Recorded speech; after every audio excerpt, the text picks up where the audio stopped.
Astaghfirullah. Bismillahirrahmanirrahim. Assalamualaikum warahmatullahi wabarakatuh. Alhamdulillah wassalatu wassalamu ala Rasulillah wa ala alihi wa sahbihi wa mawalah wa la hawla wa la quwata illa billahi wa ba'du. Alhamdulillah, di pagi ini kita bisa melanjutkan kembali kajian kita membahas kitab Tazkiyatun Nufus dari 10 kiat membersihkan jiwa. Dan pagi ini kita akan masuk pada poin ke-9. Di antara hal yang mengotori jiwa adalah terjangkitnya sifat ujub dan bangga hati.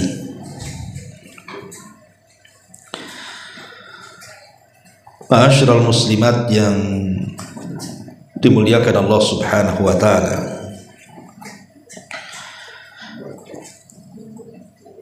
kita tahu bahwa hati ini terkadang bersih dan terkadang kotor. Nah, salah satu yang mengkotori hati adalah sifat daripada ujub, karena ujub ini wasilah kepada takabur. Jadi sombong itu muncul diawali dari ujub dulu,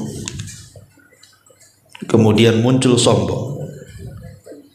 Karena ujub itu artinya membanggakan diri, kalau sombong itu merendahkan orang.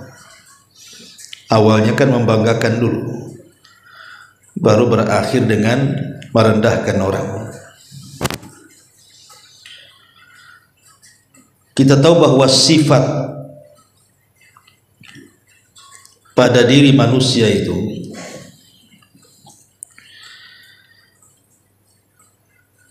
dijelaskan oleh para ulama bahwa ada sifat-sifat yang bagi manusia itu sebuah kesempurnaan dan juga berserikat dengan Allah Subhanahu wa ta'ala, seperti al-haya, sifat malu. Sifat malu itu kalau diterapkan kepada Al-Khaliq, Allah Subhanahu wa ta'ala, merupakan sifat sempurna. Begitu juga kepada makhluk. Kemudian yang kedua, ada sifat itu dia sempurna kepada makhluk tapi tidak sempurna kepada Allah Al-Khaliq.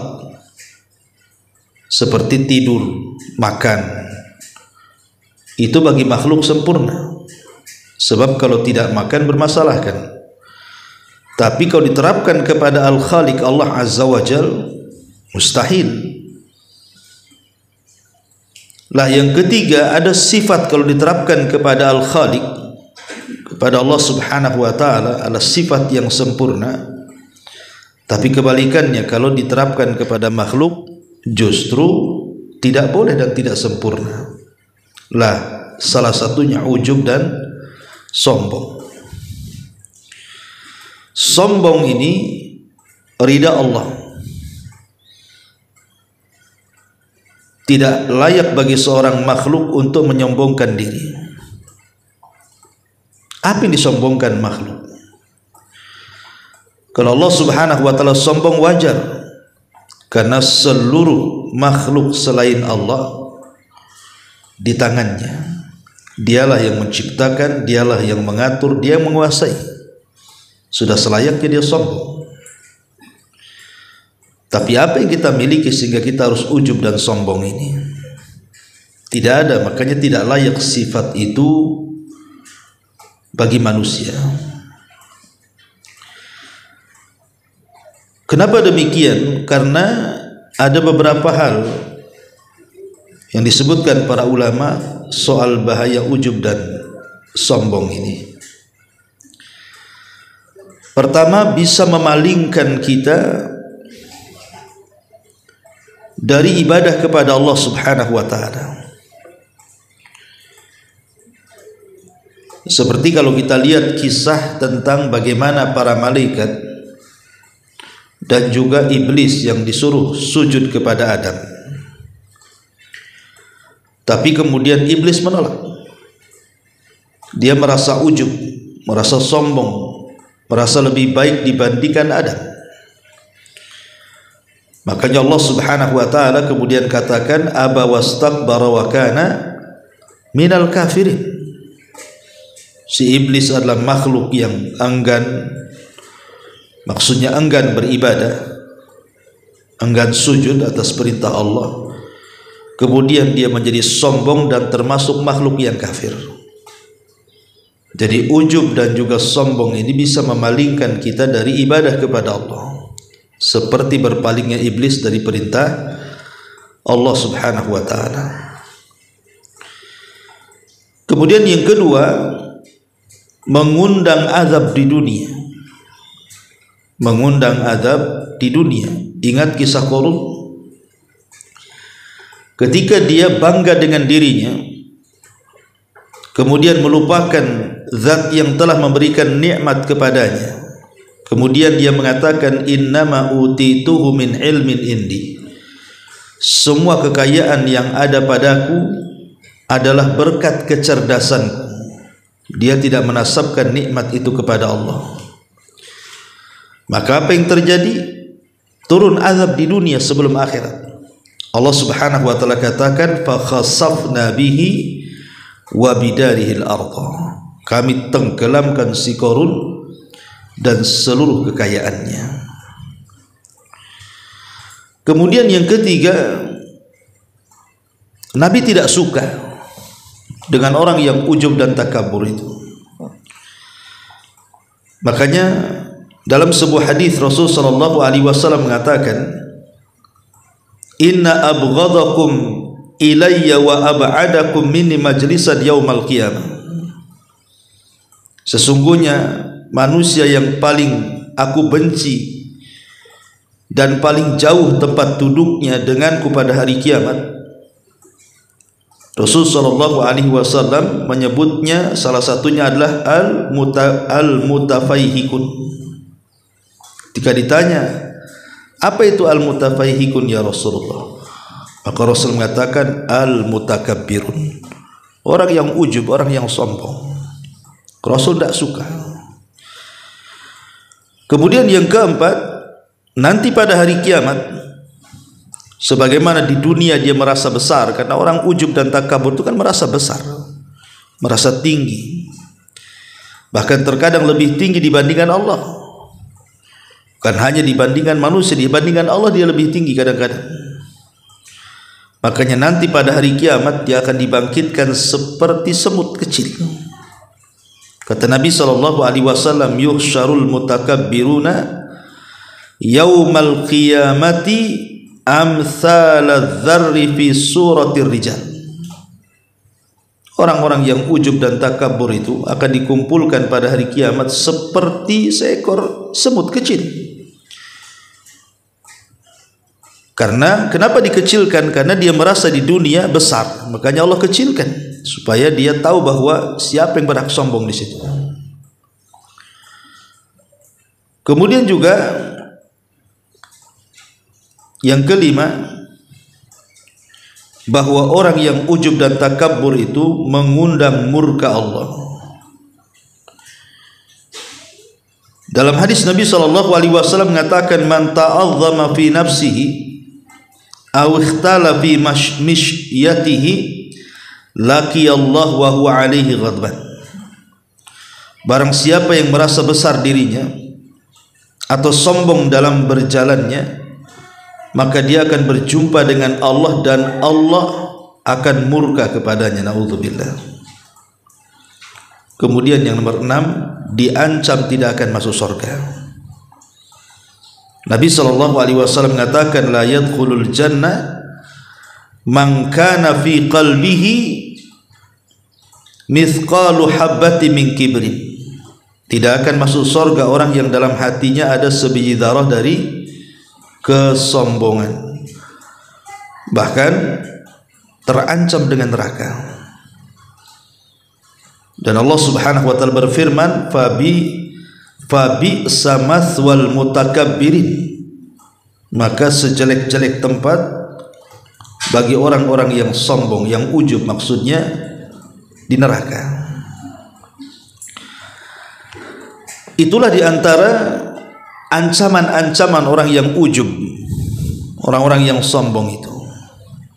Pertanyaannya, kenapa orang bisa sombong, bisa ujub itu kenapa? Apa penyebabnya? Pertama, harta. Biasanya orang ujub, orang sombong itu biasanya dikarenakan al-mal, harta. Karena dia merasa kaya sendiri, di lingkungannya orang lain di bawahnya, mulailah dia bangga diri bahwa dia orang paling kaya, sehingga harus dihormati, harus dihargai.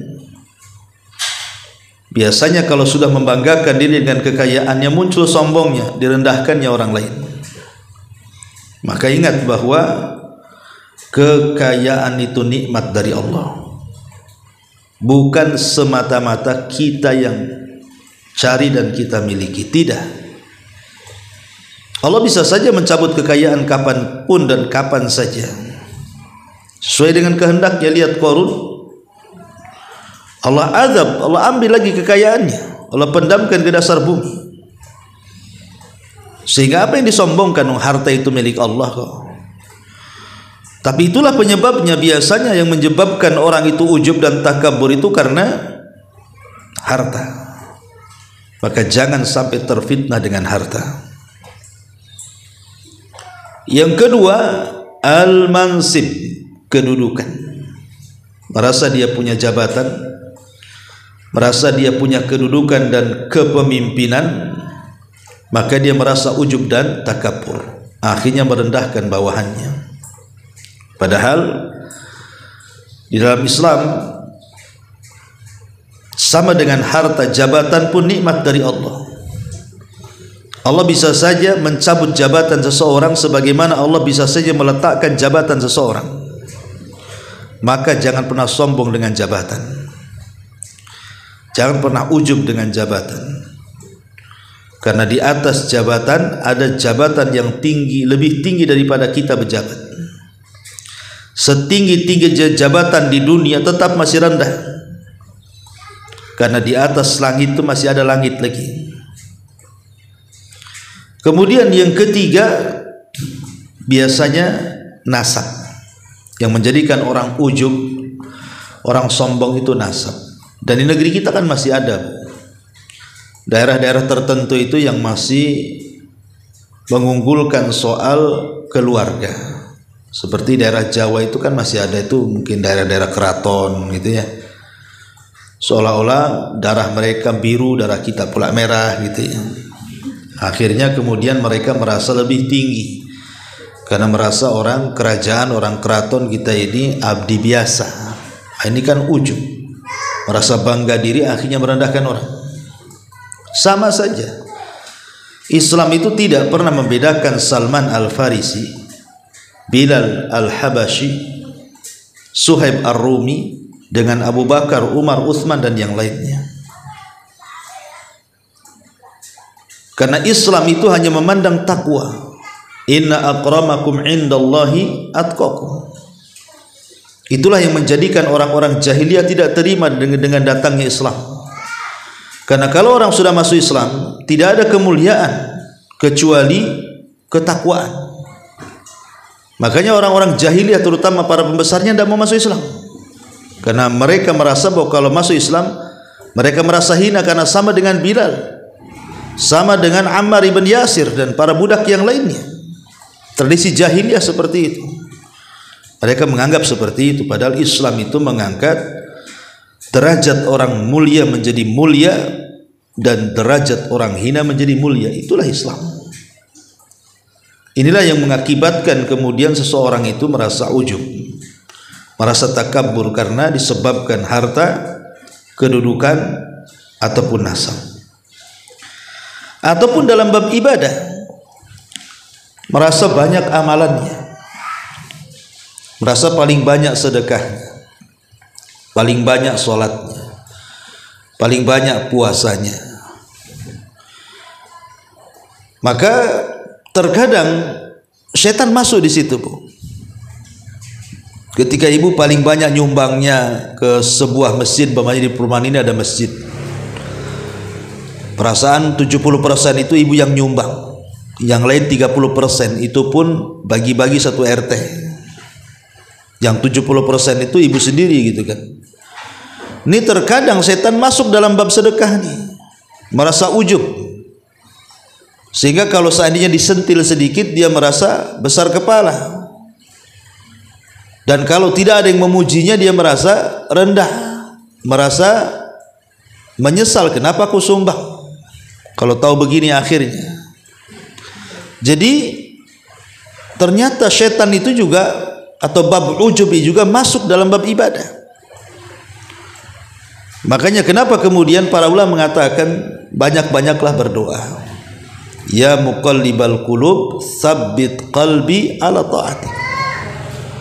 Wahai zat yang membolak-balikan hati, tetapkan hatiku di atas ketaatan kepadamu. Jangan sampai hati yang sudah ikhlas ini dikotori dengan ujub, riya, dan takabur, karena itu yang bisa mengotorinya. Kemudian yang kedua, cobalah kita merasa bahwa amalan kita ini selalu kurang. Sesempurna apapun orang itu beramal pasti kurang. Tidak ada yang sempurna, Bu. Sehebat apapun ibu sholat pasti ada yang kurang. Sehebat apapun ibu sedekah pasti kurang. Sehebat apapun orang berzikir baca Quran pasti ada kurangnya. Coba mengaca bahwa amalan apapun yang kita lakukan itu pasti ada kurangnya. Tidak ada yang sempurna di dunia ini. Sudah ada kurangnya kemudian dihabisi dengan ujub dan takaburnya, kan rugi, Bu. Makanya di zaman Bani Israel, dalam hadis yang dihasankan oleh para ulama, ada laki-laki Bani Israel itu dihadapkan di pintu sorga. Kemudian Allah Subhanahu wa ta'ala mengatakan kepada laki-laki Bani Israel ini, ingat laki-laki Bani Israel ini sepanjang hayatnya tidak pernah maksiat, ibadah terus sampai dia wafat. Jadi ketika dia dihadapkan di hadapan Allah, diberdirikan di pintu sorga, Allah katakan kepada anak muda Bani Israel yang tidak pernah maksiat dan hidupnya ibadah terus itu, udkhulil jannah bi rahmati, masuk kau ke dalam sorga dengan rahmatku. Tak mau pula anak muda ini dan mengatakan, ya Rabb, oh tidak bisa, kalau kau masukkan aku dengan rahmatmu itu bagi orang-orang pendosa kemudian tobat, kau masukkan ke dalam sorga wajar. Kalau ada orang pendosa kemudian bertobat masuk sorga itu dengan rahmatmu. Loh, aku tidak pernah berbuat dosa loh. Aku tidak mau dengan rahmatmu, masukkan aku dengan amalanku, katanya. Dia merasa ujub dengan amalannya. Akhirnya kemudian Allah Subhanahu wa ta'ala katakan, baik kalau begitu hitung amalan.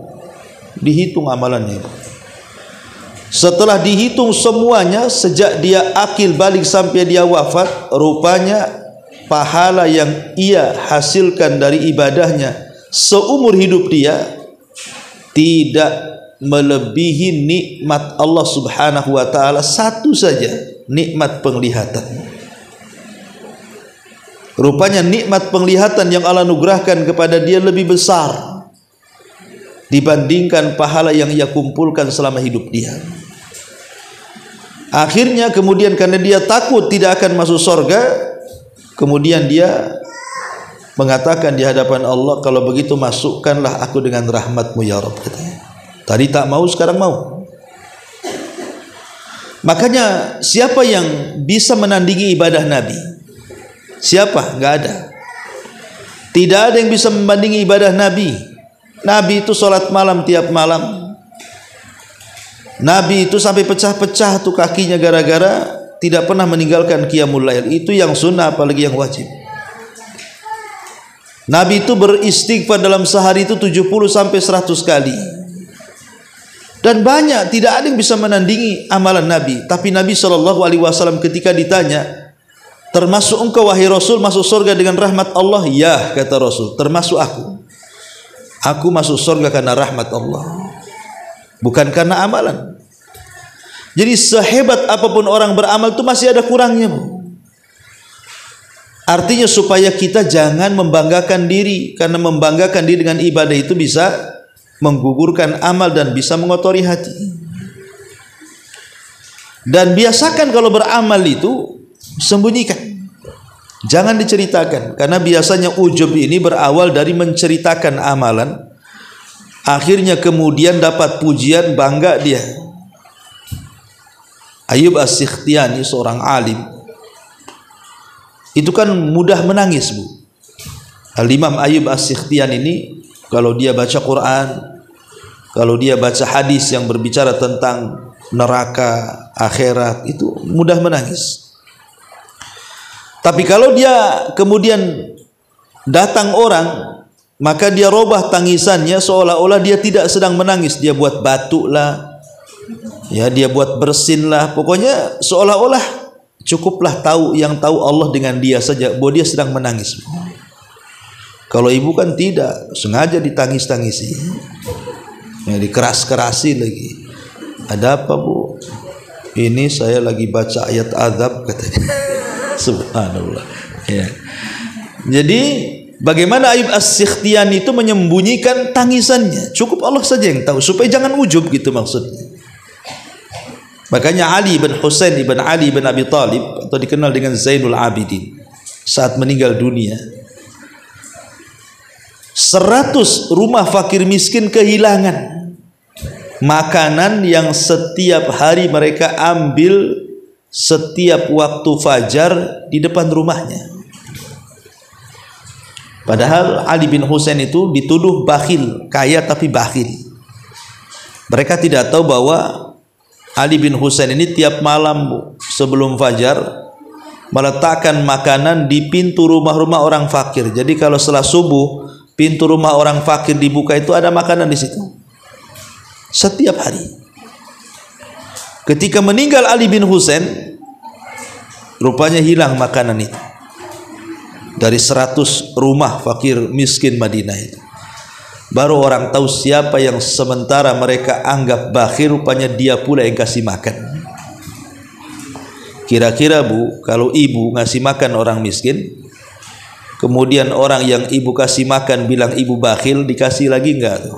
Enggak akan dikasih. Itu model ibu kan. Tapi Ali bin Husain tidak. Dikatakan bakhil tetap aja dia kasih.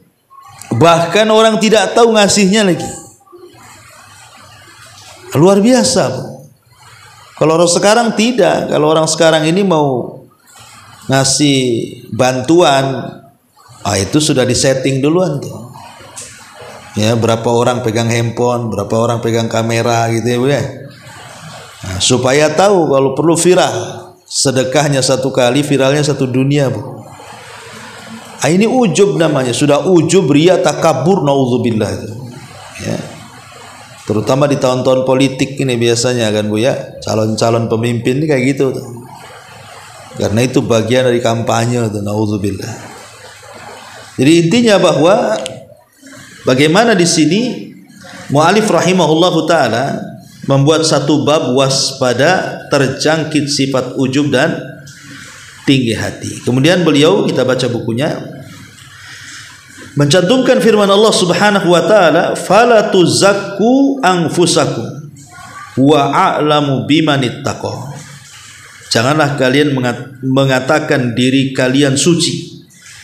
Dialah yang paling mengetahui tentang orang-orang yang bertakwa. Tidak boleh kita mentazkiyah diri kita bahwa kita lebih baik daripada orang, kita lebih mulia dibandingkan orang lain, kita lebih tinggi dibandingkan orang lain. Tidak boleh. Fala tuzakku anfusakum. Jangan kalian merasa bersih. Sehebat apapun manusia itu tidak bersih. Karena Allah Subhanahu wa taala sudah menjadikan bagian dalam kehidupan manusia itu, pasti manusia itu melakukan dosa. Enggak ada manusia yang tidak lepas dari dosa. Artinya tidak ada manusia yang suci. Yang maksum itu cuma para nabi. Sehingga tidak boleh seseorang itu membanggakan diri, merasa dia paling tinggi, yang lain rendah. Hatta dalam bab nasihat sekalipun, ibu ini mau menasihati saudaranya yang mungkin belum hijrah, mungkin belum sholat, belum mau ngaji, jauh dari Quran. Pokoknya ibu mau memperbaikilah saudara kita dengan nasihat. Dalam bab nasihat saja, Bu, dilarang kita merasa kita lebih tinggi dibandingkan dia. Tidak boleh kita merasa kita lebih mulia, lebih hijrah, lebih suci. Ya, yang dinasihati itu masih kotor, tidak boleh. Itu dalam bab nasihat, Bu, ya. Yang jelas-jelas memberikan kebaikan kepada orang saja. Allah katakan, fala tuzakku anfusakum. Janganlah kalian merasa bersih diri-diri kalian. Allah yang lebih tahu siapa yang lebih bersih. Terkadang orang-orang yang melakukan dosa tuh, dia lebih baik dibandingkan kita yang hijrah. Karena ada istilah para ulama itu, orang yang melakukan dosa kemudian dia menyesal dan menangis karena dosanya, itu jauh lebih baik dibandingkan orang yang tidak pernah berdosa kemudian banyak melakukan amal soleh tetapi dia ujub dengan amalannya. Itu kaidah tuh, Bu. Saya ulangi, orang yang melakukan dosa tapi dia menyesali dengan dosanya, dia menangis, itu lebih baik dibandingkan orang yang tidak pernah melakukan dosa, dia beramal soleh tapi ujub dengan amalannya. Naudzubillah. Ya. Kemudian di sini kata pengarang, Allah melarang seorang hamba memuji dirinya, bahwa dirinya suci, dirinya baik, sebab ketakwaan itu berada dalam hati. Dan Allah adalah zat yang maha tahu siapakah yang berhak menyandang predikat takwa. Karena memuji diri sendiri termasuk penyebab terjangkitnya sifat ujub serta penyebab timbulnya sifat riya, yang mana ia merupakan penghapus amalan. Ya, amalannya hilang. Walaupun ibu sholat malam jungkir balik tiap malam, tetapi kalau maksudnya supaya diketahui orang, apalagi sampai bangga dengan amalannya, percuma, Bu. Ibu capek saja bangun tengah malam tapi tidak dapat apa-apa. Makanya di sini sekeras apapun usaha seorang muslim dalam mengerjakan amal saleh dan menjauhi perbuatan dosa, ia pasti tetap akan melakukan kelalaian dan perbuatan dosa hingga menzalimi dirinya sendiri. Apabila Abu Bakar saja, yang notabene-nya merupakan orang yang paling membenarkan kenabian dari umat ini serta sosok manusia terbaik setelah para nabi, tatkala ia meminta kepada Nabi agar mengajarkannya sebuah doa yang dapat ia panjatkan kepada Allah saat sholat, maka beliau sallallahu alaihi wasallam mengajarkan satu bacaan kepada Abu Bakar, Allahumma inni zalamtu nafsi zulman katsiran la yaghfiru dzunuba illa anta faghfir li maghfiratan min indik warhamni innaka antal ghafurur rahim. Ya Allah, sungguh aku telah banyak menzalimi diriku sendiri dan tidak ada yang dapat mengampuni dosa-dosa selain Engkau, maka ampunilah aku dengan sebuah pengampunan darimu. Sayangilah diriku, karena sesungguhnya Engkau zat yang maha pengampun lagi maha pengasih. Bila Abu Bakar saja diajarkan untuk berdoa seperti ini, lantas bagaimana dengan orang lain? Lihat, maksudnya begini, sekelas Abu Bakar saja yang jelas-jelas lebih baik dibandingkan kita, bahkan manusia terbaik setelah Nabi, bahkan setelah para Nabi, takut kalau seandainya dia pulang menghadap Allah itu membawa dosa. Makanya dia meminta kepada Rasul untuk diajarkan satu bacaan, dan Rasul mengajarkannya, dan isinya adalah permintaan ampunan akan kezaliman dan dosa-dosa yang ia lakukan. Itu sekelas Abu Bakar tuh. Harusnya juga doa ini harusnya kita yang sering panjatkan. Takut-takut di antara amalan kita itu ada yang ditolak, tidak diterima. Takut-takut amalan kita itu sama sekali tidak berpahala. Harusnya kan begitu, Bu. Kita mah enggak gitu. Sudah tidak kelasnya selevel Abu Bakar, ujub pula amalan kita. Cemana kita bawa pahala di hadapan Allah. Makanya Aisyah Ummul Mukminin radhiyallahu anha pernah bertanya tentang satu ayat, walladzina yu'tuna ma atau wa qulubuhum wajilatun annahum ila rabbihim raji'un. Dan orang-orang yang memberikan apa yang telah mereka berikan, maksudnya sedekah, dengan hati yang penuh rasa takut karena mereka tahu bahwa sesungguhnya mereka akan kembali kepada Tuhan mereka. Kemudian Aisyah bertanya, apakah yang dimaksud dalam ayat ini adalah orang-orang yang pernah minum khamr, pernah mencuri, pernah berzina? Maka Rasul mengatakan, la ya binta Siddiq, walakinnahumul ladzina yasumuna wa yusalluna wa yatasaddaquna wa hum yakhafuna alla tuqbala minhum. Tidak, wahai putri As-Siddiq, sesungguhnya mereka adalah orang-orang yang berpuasa, salat, bersedekah, namun mereka khawatir amalan mereka tidak diterima. Nah, itulah gambaran orang salaf. Jadi para sahabat Nabi SAW digambarkan dalam ayat ini, mereka adalah manusia yang paling takut. Takut kalau puasa mereka tidak diterima, takut kalau sholat mereka tidak diterima, takut kalau mereka beribadah tidak diterima. Makanya Aisyah bertanya, apakah orang-orang yang takut dalam ayat itu mereka dulunya pezina, peminum khamr, ataukah mereka pencuri kemudian tobat akhirnya takut kalau seandainya dosa-dosa mereka itu bisa menolak amalan mereka. Tapi rupanya Rasul mengatakan bukan. Ya, maksudnya ayat itu adalah orang yang berpuasa takut tidak diterima puasanya. Orang yang sholat takut tidak diterima sholatnya. Orang yang ibadah takut tidak diterima ibadah. Itulah para sahabat seperti itu. Jadi mereka tidak merasa bahwa ibadah mereka itu diterima oleh Allah Azza wa Jalla. Makanya takut kalau seandainya tidak diterima. Makanya di istilah ulama salaf itu, kalau aku tahu, kalau nggak salah perkata Ibnu Umar, kalau aku tahu nih satu sujudku diterima, sudah cukup bagiku dan aku siap mati, katanya. Kenapa?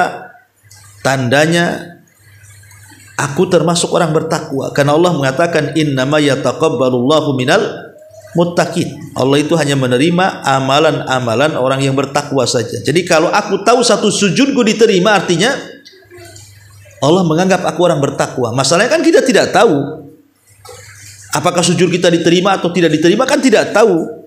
Kita hanya berharap saja diterima, kan begitu. Abdullah ibn Mubarak menuturkan, aku pernah berjumpa dengan lebih dari 30 sahabat. Mereka semua khawatir apabila ternyata ada sifat kemunafikan dalam diri mereka.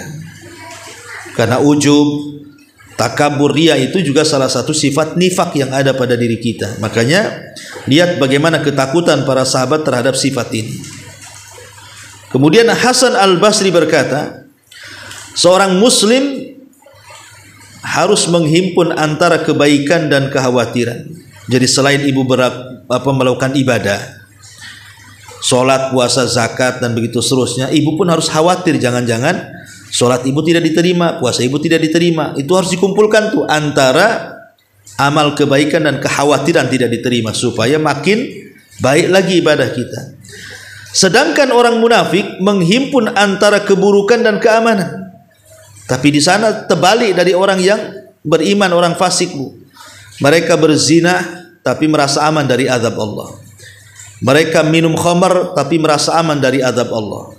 Mereka mencuri tapi merasa aman dari azab Allah. Itulah kebalikan orang mukmin tuh. Orang mukmin beramal baik masih takut tidak diterima amalannya. Tapi orang fasik sudah maksiat merasa aman pula dia.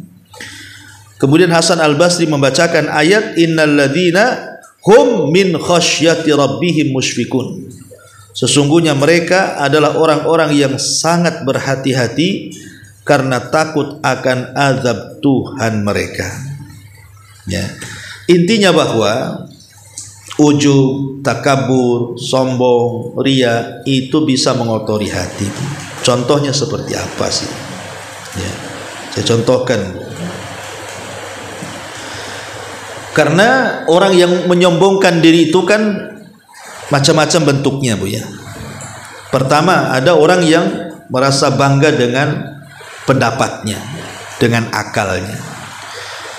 Jadi kalau ibu sedang merasa sedang rapat, ya kan, diskusi lah, umpamanya di pengajian ini kan ada panitianya, entah 2-3 orang diskusi gitu kan.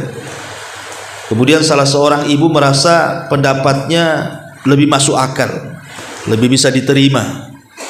Kemudian pendapatnya sebar di grup. Oh, semua kasih jempol. Jempolnya nggak terbalik, Bu. Jempolnya ngacung semua. Ketika ibu tengok di grup, wah, ibu merasa bangga. Rupanya pendapat saya yang paling bagus. Itu jangan, Bu. Ya. Kadang-kadang orang bisa ujub gara-gara akal dia, ya, ataupun karena pengetahuannya, dia bisa membantah orang dan mematahkannya, ataupun karena keberaniannya. Itu gara-gara saya aja, yang lain takut tuh, saya yang berani sendiri yang hadapin tuh. Kadang-kadang gitu kan. Ini ataupun karena kecantikannya, kepedean, akhirnya kan merasa cantik sendiri. Itu di pengajian tuh perasaan baju saya aja yang paling bagus tuh katanya, yang lain second tuh katanya. Jadi kadang-kadang karena bentuknya atau karena merasa bangga dengan kehormatannya, dengan kekayaannya, itu juga termasuk ujub juga. Termasuk dengan nasabnya, saya sudah katakan tadi, dengan hartanya, atau dengan merasa paling banyak pengikutnya. Umpamanya salah satu di antara ibu itu penggerak pengajian, banyak pengikutnya. Kemudian ada konflik. Ketika ibu mengerahkan pasukan, ramai yang datang. Ketika melarang pasukan, tak ramai yang datang. Dan ibu merasa bangga. Itu ya wajarlah, saya kan penggerak. Kalau kata saya jangan, ya jangan. Itu kalimat itu kan ujub, ya. Karena ada beberapa kisah dalam Quran itu, seperti kisahnya Sahibul Jannata ini, pemilik 2 kebun kan. Jadi dulunya ada 2 orang yang berserikat, akhirnya bermasalah. Kemudian sahamnya dibagi masing-masing. Yang satu dibelikan kebun, 2 kebun, yang satu disedekahkan. Akhirnya yang disedekahkan ini lambat laun miskin dia. Karena dia tidak ingin kekayaan di dunia, dia hanya ingin kekayaan di sorga saja. Tetapi kawannya yang diberikan kebun, 2 kebun di dunia ini merasa kaya. Akhirnya kemudian banyak pekerjanya. Satu hari kawannya yang miskin ini, karena disedekahkan semuanya, ingin mencari pekerjaan. Daripada di tempat orang, datanglah dia ke kawan yang dulunya pernah berserikat dalam usaha. Tiba-tiba ketika datang meminta pekerjaan, malah dimarahi. Sombong pula dia, dan merasa bahwa dia lebih kaya sekarang, lebih banyak pengikutnya, pekerjanya. Kemudian menghina kawannya yang sudah jatuh miskin itu. Ujub. Berakhir apa? Allah azab akhirnya kan. Sebutkan dalam surah Al-Kahfi.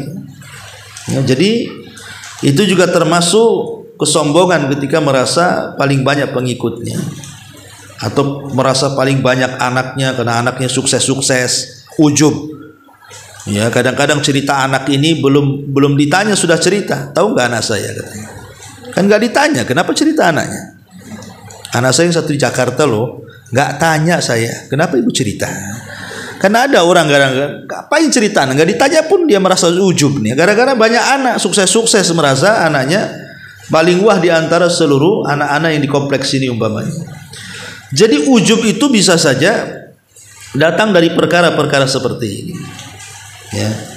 Ataupun umpamanya di antara ciri-ciri ujub itu kasratul hadis anin nafsi, banyak menceritakan diri sendiri. Hati-hati Bu, kalau ibu suka menceritakan diri sendiri, ya, nggak ditanya diceritain. Tahu nggak kemarin saya kemana katanya? Nggak saya tanya kok. Tapi ibu cerita sendiri, kemarin loh saya sama suami baru dari Singapura. Tengok sendalnya itu, belum saya copot tuh bandalnya itu, ya, umpamanya kan. Jadi ngapain cerita diri sendiri kan? Itu merasa ujub tuh. Nggak usah cerita diri sendiri. Ini salah satu contoh ujub itu ketika dia banyak menceritakan dirinya sendiri. Ataupun dia istisgharul akharin, merasa mengecilkan orang lain, dan mengatakan tuh si anu itu ya wajar aja lah, dia kan orang susah katanya, dia itu kan orang yang malas, orang yang ini, direndahkan orang. Nah, itu ciri-ciri orang ujub itu kalau sudah memperbanyak menceritakan diri sendiri, akhirnya merendahkan orang lain. Termasuk alman, dengan pemberian, menyebut-nyebut pemberian, menyebut-nyebut sedekah, itu orang ujub tuh. Ya, hati-hati, jangan suka menyebutnya. Kalau bukan karena aku udah kau miskin, kalau bukan karena aku usahamu nggak jalan, kalau bukan aku bantu begini, itu orang ujub tuh. Kalau dia sudah mengungkit-ungkit pemberian, kemudian keluar kalimat ananiyah, kalimat akuisme, kalimat aku saya, nah, kalau bukan karena saya, itu ujub tuh. Hati-hati, ya. Termasuk at-ta'ali 'alan nas, yang merasa lebih unggul di antara manusia, merasa lebih tinggi di antara manusia, merasa RT, merasa RW, merasa lurah. Jabatan itu datang dari Allah. Kalian dipilih jadi RT itu untuk melayani, bukan untuk merasa saya paling RT di sini, bukan. Ya, jadi itu termasuk ujub tuh, tidak boleh. Kemudian susah ketemu. Ya, alasannya sibuk ini itu, merasa bahwa dirinya tidak level. Nah, ini juga termasuk ujub. Atau suka berpakaian syuhrah, pakaian-pakaian yang tidak layak dipakai dia pakai gitu kan. Ya tentu dalam rangka menghina yang lainnya, ya gitu maksudnya ya. Termasuk juga al-mura'ah wa tasmi bil a'mal. Dia ingin kalau dia melakukan sesuatu itu dipuji. Ya. Kalau tidak dipuji itu kayaknya gimana gitu kan. Nah, ini juga ciri-ciri ujub, bukan hanya ria saja tapi juga masuk ke dalam ujub yang seperti ini. Ataupun dia berkawan milah-milih. Ya, maksudnya dalam komplek ini sesama orang kaya, orang miskin males. Diundang pun hadir sama orang-orang yang satu level. Kalau yang undang nggak level nggak datang. Nah, itu ujub tuh. Nggak boleh. Nabi itu semua rata. Mau yang undang orang kaya datang, mengundang orang miskin datang. Dan banyak lagi bentuk-bentuk ujub yang disebutkan oleh para ulama. Intinya adalah hubbud duhur, cinta bahwa dia ingin terkenal, bahwa dia paling hebat, paling wah. Itulah kemudian yang dijadikan oleh bab pengarang di sini bisa merusak hati, ya, bisa mengotori hati. Wallahu a'lam bishawab. Ini diantara pasal perusak hati, waspada terjangkit sifat ujub, takabur dan tinggi hati. Wallahu a'lam bishawab. Ya, sampai di sini. Sebelum saya tutup, kalau ada yang bertanya silahkan.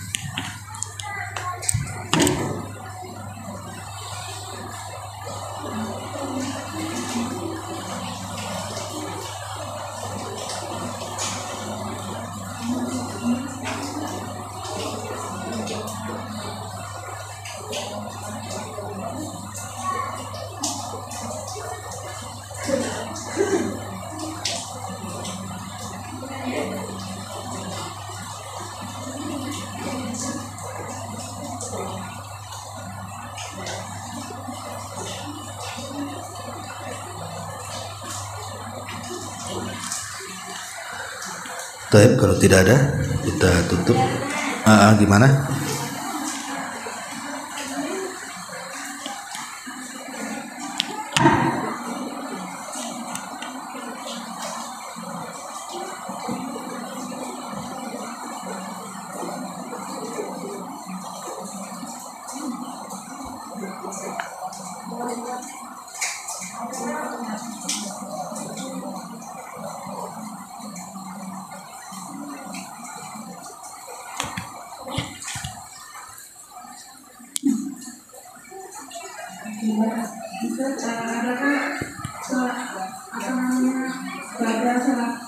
Wajib itu karena ada orang yang berkeyakinan ada sholat wajib yang telah ditinggalkan dahulu. Kemudian bagaimana jauh dari sifat-sifat ujub yang maksudnya dalam setiap saat itu kadang-kadang terlibat-libat gitu ya. Terus kalau kita terlibat kita sadar. Nah, apakah yang sifat-sifat yang ujub yang terlalu gitu bisa terhapus dengan rasa misalnya kita ujub dengan sholatnya.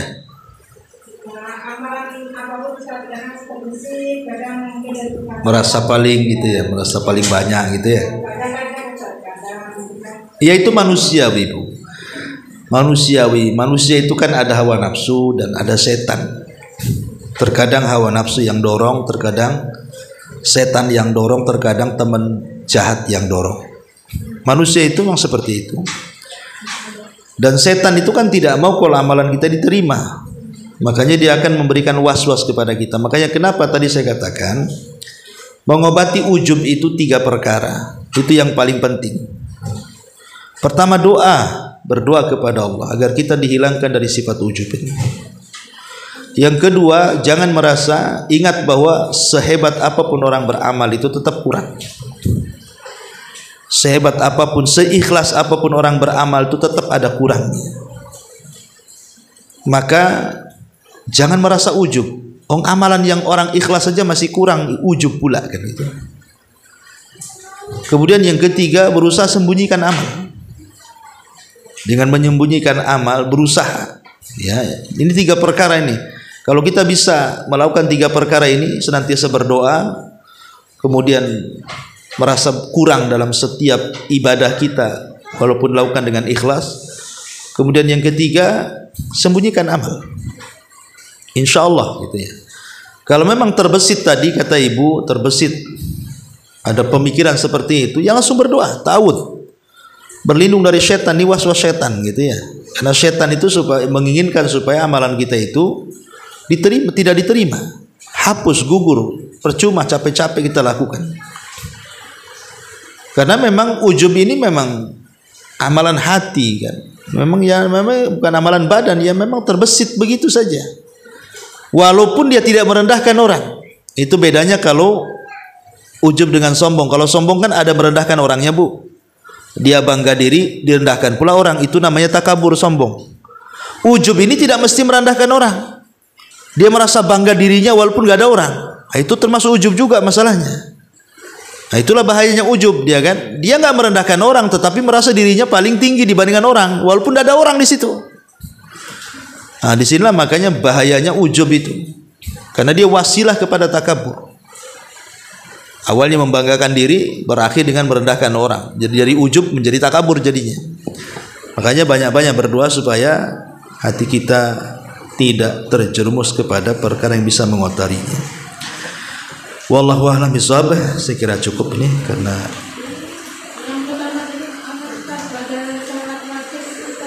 gimana? Tidak ada qada salat wajib. Kalau seandainya ibu dulu tidak salat selama 40 tahun, kemudian hijrah setelah usia 40 tahun, maka salat yang ditinggalkan selama itu tidak perlu diqadha, tidak perlu dibadal. Cukup bertobat dengan taubatan nasuha. Ibu tinggal memperbanyak sholat sunnah.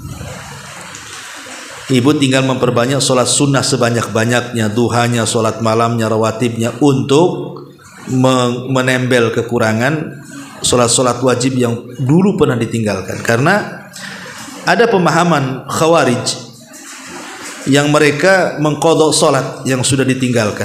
Itu pemahaman khawarij. Pemahaman ahli sunnah tidak demikian. Karena Aisyah radhiyallahu anha ketika ditanya seorang wanita, apakah kami harus mengqadha salat dan mengqadha puasa? Kata Aisyah, dulu kami haid di zaman Nabi, tapi kami tidak disuruh untuk mengqadha salat yang kami tinggalkan sewaktu haid, tetapi kami disuruh untuk mengqadha puasa.